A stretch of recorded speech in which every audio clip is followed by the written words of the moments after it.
बिस्मिल्लाहिर्रहमानिर्रहीम। कैसे हैं आप सब? उम्मीद है आप सब ठीक ठाक होंगे। आज हम बड़ी डिफरेंट सी रेसिपी बनाने वाले हैं जो कि है दुम्बा कढ़ाई। ये प्यारा सा जो आप वाइट कलर का दुम्बा देख रहे हैं, हम इसकी सील पैक हांडी में तैयार करेंगे कढ़ाई को। और ये देखें जी कितनी मज़ेदार और लजीज बनकर तैयार हुई है, रेशम की तरह मुलायम। ये देखिए आप इसको टेक्सचर आप चेक करें, क्रीमी सा टेक्सचर है इसकी ग्रेवी का। तो चलिए चलकर बनाना स्टार्ट करते हैं। सबसे पहले हमने 1 kg गोश्त ले लिया है दुम्बे का। ये जो वाइट दुम्बा आप देख रहे हैं ये इसका गोश्त है, नरम और मुलायम है। इसको ज़्यादा पकाने की कोई ज़रूरत नहीं है। आप इसको जस्ट हांडी में 2 घंटे पकाएंगे तो ये बिल्कुल प्रेशर कुकर की तरह गलकर तैयार हो जाएगा। तो ये देखिए जी, इसमें हम लंबा लंबा सा प्याज काट कर डालेंगे जिसकी वजह से मसाला ज़्यादा बनेगा। मसाले की रेशो आपने ज़्यादा रखनी है क्योंकि इसमें हम प्याज का इस्तेमाल कर रहे हैं। मटन में प्याज का इस्तेमाल करें तो ज़्यादा मीठा हो जाता है, तो उसको मीठा होने से बचाने के लिए इसमें मसालों का ज़रा इस्तेमाल ज़्यादा करेंगे। ये देखिए जी, ये है लहसुन। लहसुन के आपने छिलके नहीं उतारने और इसको ऐसे ही आपने इसमें ऐड कर देना है, पूरी एक तूरी को छिलकों समेत।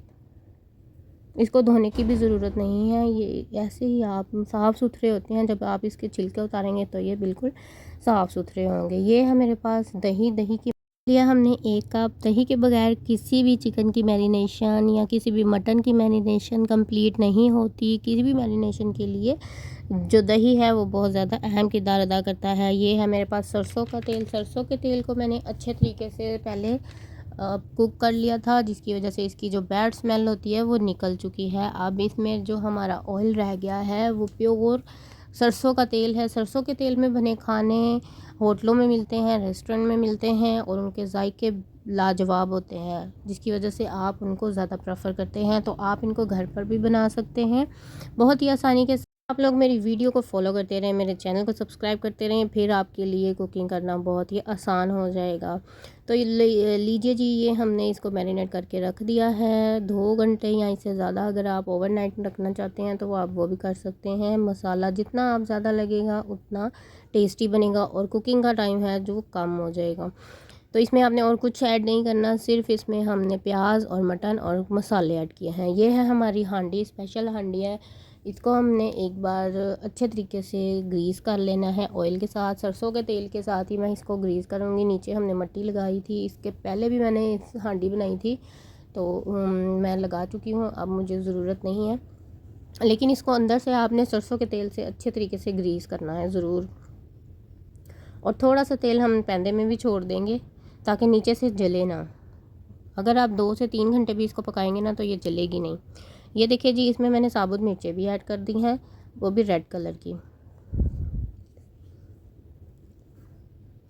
ऑयल इसमें काफ़ी ज़्यादा है, नीचे पैंदे में भी मैंने ग्रीस करके डाल दिया है। आप देख लें क्वांटिटी, तेल जितना ज़्यादा होगा उतनी ज़्यादा अच्छी बनेगी। बस जी, हम अब इसको डाल देंगे अपनी हांडी में और इसको सील पैक करेंगे। अच्छा, बिगनर्स के लिए एक बात है कि अगर उनको हांडी में बनाना नहीं आता या उनको बनाना पसंद नहीं है तो वो इसको हांडी में दूसरी कढ़ाई में भी बना सकते हैं, कोई मसला नहीं है। प्रेशर कुकर ना लगाएं इसको। दुम्बे के गोश्त को प्रेशर कुकर लगाने की ज़रूरत नहीं होती, ये पहले ही बहुत ज़्यादा सॉफ्ट होता है। तो बिगनर्स के लिए यही मैं एडवाइस करूँगी कि आप लोग इसको दूसरी पतीली में या इसको कढ़ाई में बना सकते हैं और उसमें आप पानी भी यूज़ कीजिएगा ज़रूर। ये देखिए जी, मैंने इसको सारा ट्रांसफ़र कर दिया है हांडी में और अब मैं इसको सील पैक करने लगी हूँ। थोड़ा सा मैं आटा गूंद लूँगी और ये इसको ऐसे लंबा करके हम इसके जो एजेस हैं इस पर लगा दूँगी अच्छे तरीके से ताकि ये सील पैक हो जाए।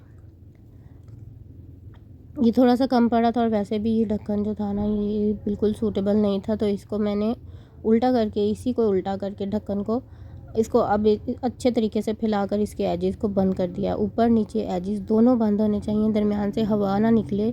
तो ये आप बेहतरीन आपका प्रेशर कुकर बनकर तैयार हो चुका है। इसको देसी प्रेशर कुकर भी कह सकते हैं।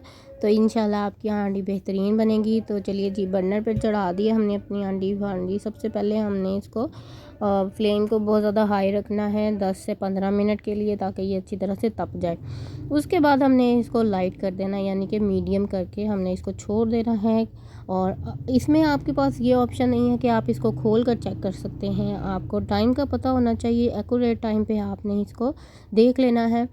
तो इतना मुश्किल नहीं है कि स्मेल आना शुरू हो जाती है अगर हांडी में साथ लग रहा हो। वैसे हमने सरसों का तेल इस्तेमाल किया है तो बिल्कुल भी साथ नहीं लगेगा। ये देखिए जी, अब मैं इसको खोलने लगी हूँ। आटा इतना सख्त हो चुका है कि अब इसको छुरी से काटना पड़ेगा। तो ये देखिए जी, गरम बहुत ज़्यादा है। बिल्कुल केयरफुली आपने इसकी जो भाप है उससे भी बचना है, और खोलते सार बिल्कुल ही अपने मुंह की तरफ ढक्कन मत कीजिएगा। ये देखिए जी, ढक्कन बहुत गर्म था इसलिए तो सारा कुछ गल चुका है सिवाय काली मिर्चों के, क्योंकि ये गलती नहीं है और ऐसे ही मुंह में आती रहती है। लेकिन इनको ऐसे इस्तेमाल करके आप देखेंगे तो ये इसका जायका बहुत मज़े का होता है। मैं हमेशा इसको ऐसे यूज़ करती हूँ, कभी भी पीस कर मैंने इसको नहीं डाला। तो थोड़ी सी मेहनत करनी पड़ती है अच्छी चीज़ों के लिए। तो ये देखिए जी, तेल उसने अच्छे तरीके से हांडी ने छोड़ दिया है और कुक हो चुका है। अब इसको डिश आउट करके इसको थोड़ा सा गार्निश कर लेंगे बरीक कटे हुए अदरक और हरी मिर्चों के साथ। तो देख लीजिए जी आप, इसने कैसे तेल छोड़ दिया है, मज़ेदार बनकर तैयार हुआ है, नरम मुलायम। ये देखिए जी, बोटी आपको चेक करवा देती हूँ। ये देखें, नरम, बिल्कुल नरम। आपने अभी तक मेरे चैनल को सब्सक्राइब नहीं किया तो प्लीज़ इसको सब्सक्राइब कर दें और दोस्तों में, रिश्तेदारों में मेरे लिंक को शेयर कर दें। Thank you for watching. अल्लाह हाफिज़।